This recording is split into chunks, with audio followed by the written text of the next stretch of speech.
Voltamos com a notícia de frente. Agora a gente volta a conversar ao vivo com o repórter João Fernandes, que vai trazer para a gente o balanço da Covid-19 aqui em Mato Grosso.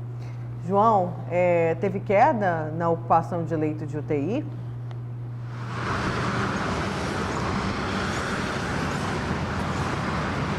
Teve queda sim, viu, Nayara? Teve queda e nas últimas 24 horas o estado registrou mais 260 novos casos de contaminados e mais 29 mortes, infelizmente, entre elas um dos principais lutadores de jiu-jitsu aqui de Mato Grosso, o Madjer Okadi, de 30 anos. Ele descobriu que estava com o vírus no mês passado, em abril, foi internado, estava na UTI e no último sábado, infelizmente, ele não resistiu às complicações e perdeu essa batalha para a Covid-19. Madjer Okadi, como eu disse, tinha 30 anos e era um dos principais lutadores de jiu-jitsu aqui de Mato Grosso. Inclusive, em 2015, ele ficou em segundo lugar no Campeonato Mundial que foi realizado em São Francisco, ou seja, lamentável, né? É de lamentar a morte de mais uma pessoa, né? De um lutador, né? Ele está entre os 29 mortos da Covid-19 nas últimas 24 horas aqui no estado. E agora a gente vê na tela os números totais da Covid-19 em Mato Grosso, inclusive dessa queda na ocupação de leitos de UTI. A gente vê aí que casos confirmados, até o momento, 373.121 mortes registradas, com essas 29 das últimas 24 horas, agora são 10.149. Pacientes recuperados da Covid-19, 353.259. Pessoas internadas que estão nos hospitais neste momento, aqui no nosso estado, 1.516. Em isolamento, se tratando em casa, sendo acompanhadas por profissionais à distância ali, 8.140. Agora, a ocupação de leitos de UTI que vem sofrendo uma queda, isso é muito bom. Isso quer dizer que pacientes estão se agravando com menos intensidade. Na verdade, 78,68% a ocupação de leitos de UTI. De enfermaria, 43%. Isso não quer dizer que a taxa, a ocupação esteja caindo, que a doença está controlada. Agora há pouquinho mesmo o Lúcio, o Haroldo comentando aí, né? Essa terceira onda, possivelmente essa terceira onda aqui no nosso estado, isso traz muita preocupação e para reforçar também todos os protocolos de segurança que a gente vem falando desde o começo da pandemia, né? O isolamento social, o uso da máscara, evitar sair de casa, sair só por extrema necessidade, ou seja, tem que ficar em casa e quando sair tem que estar com essa daqui, ó, a máscara no rosto e tomar todos os cuidados, inclusive o uso do álcool em gel. Nayara, volto contigo. Certo, João, obrigada pelas suas informações. Lúcio? É só registrar o seguinte, né? Voltando aqui ao que disse o infectologista lá da Fundação Oswaldo Cruz, que é a principal manchete do jornal A Gazeta de hoje. Ele coloca o seguinte, ele ressaltou que há de se reconhecer que foram tomadas as medidas restritivas mais intensas. Aí ele diz, olha, mas se não tiver cautela, daqui para frente, pode vir a terceira onda. Eu só relembrei esse fato aqui para registrar o seguinte, se diminuiu o número de ocupação dos leitos de UTI, se diminuíram o número de novos contaminados, porque já foi muito maior. Sim, muito maior. Há pouco tempo atrás aí, nós tínhamos aí, dia após dia, com mais de 2 mil novas contaminações, né? Em 24 horas. Teve dias aí que chegou-se a 3 mil novos contaminados. Então eu quero registrar o seguinte, é preciso destacar nisso o trabalho que foi desenvolvido pela Secretaria Estadual de Saúde e pelo governo de Mato Grosso. Teve muita crítica, muita gente resistiu, né? Mas o fato é o seguinte, foi possível baixar, né, essa curva aí de contaminação, o número de mortes, por conta dessas medidas restritivas que foram adotadas. E eu acredito isso à Secretaria Estadual de Saúde, ao governo do Estado, porque todos se lembram, né? aqui em Cuiabá, né, a Prefeitura de Cuiabá, resistindo e batendo de frente contra essas orientações que eram passadas nos decretos aí do governo estadual, recorrendo inclusive a praticamente todas as instâncias da Justiça, né? Tribunal de Justiça, STJ, lá o Superior Tribunal de Justiça, o Supremo Tribunal Federal. Então é preciso deixar registrado isso, que sem essas medidas de prevenção que foram adotadas pelo governo estadual, não teria essa redução que nós estamos tendo hoje. E isso daqui é reconhecido, não sou eu que estou dizendo, o próprio infectologista da Fundação Oswaldo Cruz, ele diz isso com todas as letras, quando ele fala, olha, é preciso ressaltar e reconhecer que foram tomadas as medidas restritivas mais intensas aí em Mato Grosso. Eu acredito até que o governo do estado, juntamente com a prefeitura, eles intensificaram a questão do combate, sobretudo a questão das aglomerações, das festas clandestinas, né? Isso fez, sem dúvida, com que nós tivéssemos aí uma queda nos números de óbitos e de pessoas contaminadas. Eu acho que foi resultado exatamente disso.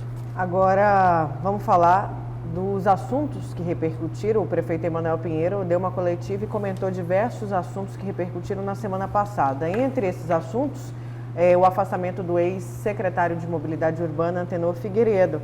Vamos acompanhar então na reportagem da Nayana Bricá. Em relação à Operação Sinal Vermelho, que resultou no afastamento do ex-secretário de Mobilidade Urbana de Cuiabá, Antenor Figueiredo, o prefeito Emanuel Pinheiro lamentou o ocorrido e disse acreditar que Antenor vai provar a sua inocência. Eu tenho a confiança na minha equipe, certo? Eu tenho certeza que ele vai provar a sua inocência, como outros provaram também. Uma pena que tudo isso é precedido de um afastamento, colocando em xeque quase 40 anos de uma atividade profissional como servidor público, inclusive do município, sem nunca sofrer um único processo disciplinar, um único PAD, 40 anos com uma vida digna, uma vida limpa, e por um trabalho que eu acho que deveria ter sido, deve ter sido mais apurado, certo? Ele acabou sendo afastado de suas funções, o que joga a sua reputação lá para baixo. Mas justiça, ordem judicial não se discute, se cumpre, e é na justiça que ele deverá provar a sua inocência. Sobre a possibilidade de uma delação de Antenor Figueiredo, Emanuel se diz tranquilo com isso. Acontece situações como essa, não desejadas, mas a única delação que eu tenho certeza que ele pode fazer é sobre as 3 estações que nós fizemos, Estação Alencastro, Estação Ipiranga, Estação Bispo Dom José, sobre os mais de 100 ônibus 0 km com ar-condicionado que vamos entregar, os mais de 400 pontos de ônibus zerado que estamos entregando à população, todos sustentáveis. Já em relação à criação da CPI, que deve apurar os medicamentos vencidos que foram encontrados no centro de distribuição da capital, Emanuel Pinheiro se diz a favor dessa comissão parlamentar de inquérito e espera que tudo seja esclarecido. Sou o maior incentivador, primeiro que é o assunto interno da Câmara Municipal, eu não me envolvo em nenhum assunto interno da Câmara, mas como mote de me ajudar a virar a página, certo? A garantir a transparência, a virar a página na saúde, a garantir a transparência e a humanizar a saúde pública na cidade, isso aí conto com o meu total apoio. Tudo isso só está acontecendo porque a gestão é Emanuel Pinheiro. Há décadas, há 30 anos eu estou na vida pública. Desde que eu era vereador de Cuiabá, no meu primeiro mandato, eu ouço falar de pronto-socorro um lixo, pronto-socorro superlotado, pronto-socorro velho, medicamento faltando, medicamento sendo comprado, medicamento perdido, e nunca ninguém deu solução para isso. A gestão Emanuel Pinheiro, com o apoio dos nossos companheiros, com o apoio do Ministério Público, com o apoio da DECOR, com o apoio do Tribunal de Contas, com o apoio de todos aqueles que têm compromisso com a população, graças à gestão Emanuel Pinheiro, nós vamos dar um novo rumo à saúde pública de Cuiabá. Portanto, a CPI, como cidadão e como prefeito, tem meu total apoio, bem como todas as investigações dos órgãos de controle têm meu total apoio. A postura da prefeitura é colaborativa. Com imagens de Agnaldo Gomes, Nayana Bricá para a Notícia de Frente. Obrigada, Nayana Bricá. Vamos então para o destaque do Lúcio Sorge, que tem a ver com este assunto. Lúcio. Bom, Nayara e professor Haroldo, o prefeito colocou ali o seguinte, né? Ele fez uma observação, né, sobre a operação Sinal Vermelho, né? Sobre os semáforos inteligentes, que não eram tão inteligentes assim, né? Ele falou assim, olha, deveria ter sido mais apurado esse trabalho, né? Tinha que ter mais investigação, ele sugerindo isso, né? Tipo assim, né? Ele não pode fazer com a justiça o que acontece lá na Câmara, né? Com os vereadores da base aliada ou alienada, se as pessoas preferem essa outra denominação, né?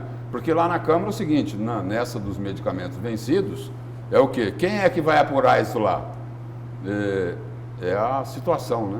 Os vereadores da situação, os vereadores que fazem parte do puxadinho do Palácio Alencastro. Então é o seguinte, tem ali nessa operação Sinal Vermelho, tem o Ministério Público, né? Tem o Ministério Público, tem a Delegacia de Combate à Corrupção, olha só o nome, Delegacia de Combate à Corrupção. Então, não dá para que um gestor, né, no caso aí um prefeito, queira dizer ao Ministério Público e à Delegacia de Combate à Corrupção como é que deve ser feita esta ou aquela investigação. Aí o prefeito também diz o seguinte, que ele tem total confiança, né, no ex-secretário Antenor Figueiredo, mas tem uma informação aí, e a Nayana chegou a citar isso, a Nayana Bricá chegou a citar isso na reportagem dela, de que nos bastidores tem uma informação aí de que o ex-secretário Antenor Figueiredo estaria pensando seriamente em partir para uma colaboração premiada. O prefeito Emanuel Pinheiro minimizou, desconversou, falando assim, olha, se ele for fazer delação, ele vai fazer das obras maravilhosas, né? Que foram, não maravilhosas é o que falei, né? Mas esse foi o sentido que o prefeito Emanuel Pinheiro quis dar à fala dele. Olha, se ele for fazer delação, vai fazer delação sobre as obras importantíssimas que foram realizadas pela Prefeitura de Cuiabá. Mas o fato é o seguinte, né? Ninguém procura, se interessa em fazer uma colaboração premiada, uma delação premiada para falar coisa boa, né? Não é isso? É para apontar problemas e tentar se livrar das acusações que pesam contra essa pessoa, né?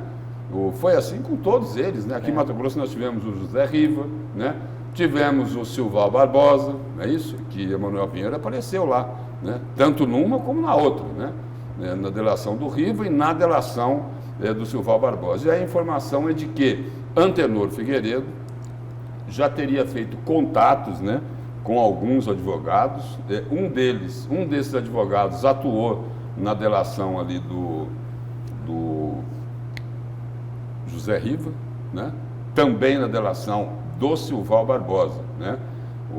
Aí ele fala lá, ele inclusive o seguinte, nos bastidores a informação é o seguinte, olha, teve lá um aditivo de quase 20 milhões, que foi assinado dentro do gabinete do prefeito, com a presença de empresários nordestinos, né?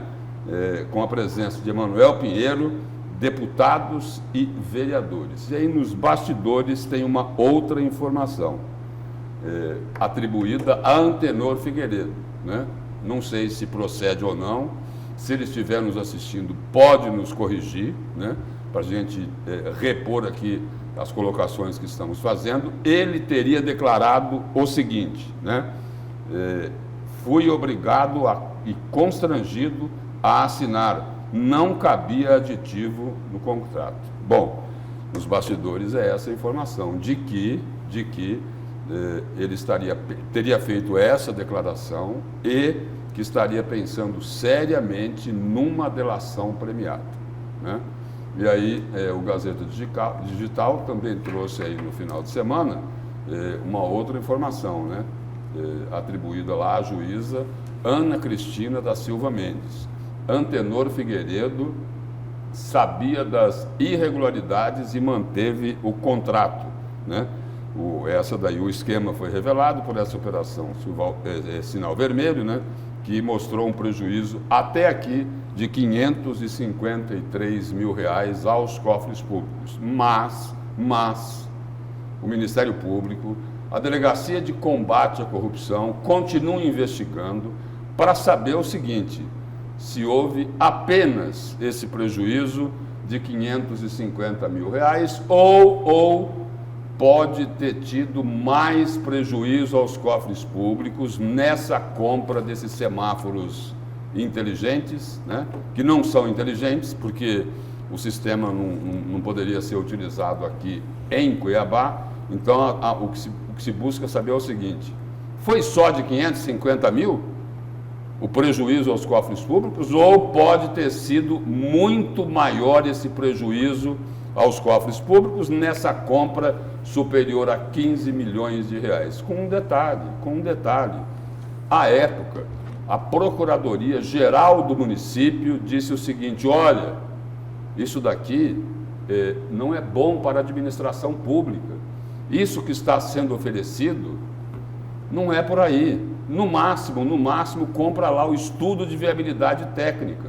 Foi isso que a Procuradoria-Geral do município colocou, né? Só que é o seguinte, ignoraram o parecer da Procuradoria-Geral do município. Aí o antigo procurador, Nestor Fidelis, deixou o cargo, né? Não se disse isso publicamente, mas a desconfiança é de que, como o parecer da Procuradoria-Geral do município não agradou, aqueles que estavam ansiosos, né, coçando, né, até com urticária, para comprar os semáforos que não eram inteligentes, acabaram, né, se livrando do então Procurador-Geral do município, Nestor Fidelis. E agora tem essa decisão aqui da juíza, a manifestação dela, né, dizendo o seguinte aqui, na decisão dela, Antenor não ouviu a recomendação da Procuradoria-Geral do município sobre o contrato. Segundo a avaliação da Procuradoria, não poderia ser usado o mesmo modelo de Aracaju, pois as realidades das duas cidades são totalmente diferentes. A Procuradoria-Geral do município também recomendou que o contrato fosse de apenas 6 meses até a realização de uma licitação.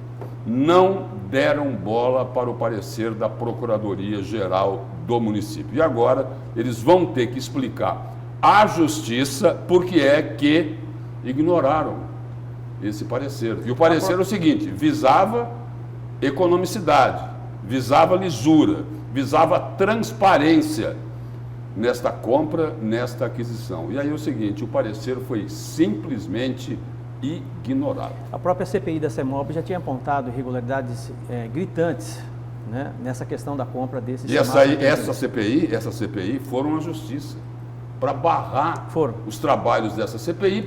Mas por quê, hein? Porque não tinham interesse que se esclarecesse o caso. Bom, agora é o seguinte, agora está nas mãos da polícia, da Delegacia de Combate à Corrupção, do Ministério Público, e olha, precisa ser explicado tudo isso. Precisa se explicar tudo isso, né? Porque essa história aí dos semáforos inteligentes a gente já ouve faz muito tempo, né? Muito tempo. E nos bastidores, a conversa que existe é o seguinte, olha, tem mais coisa além desses 553 mil reais. E aí, quem vai poder comprovar se existe ou não mais coisas aí, é a investigação da Delegacia de Combate à Corrupção. Indícios... Que, como sugeriu o prefeito, continua apurando, né? Continua apurando. Sim, continua apurando, isso é coisa de polícia, a polícia que vai investigar tudo isso, mas indícios apontam para que realmente exista algo além dos 500 e poucos mil reais, quase 600 mil reais, por conta exatamente do gestor, que é a pessoa mais interessada e envolvida nesse processo todo, que precisa dar explicações para a sociedade, já, de certa forma, está tentando uma delação premiada.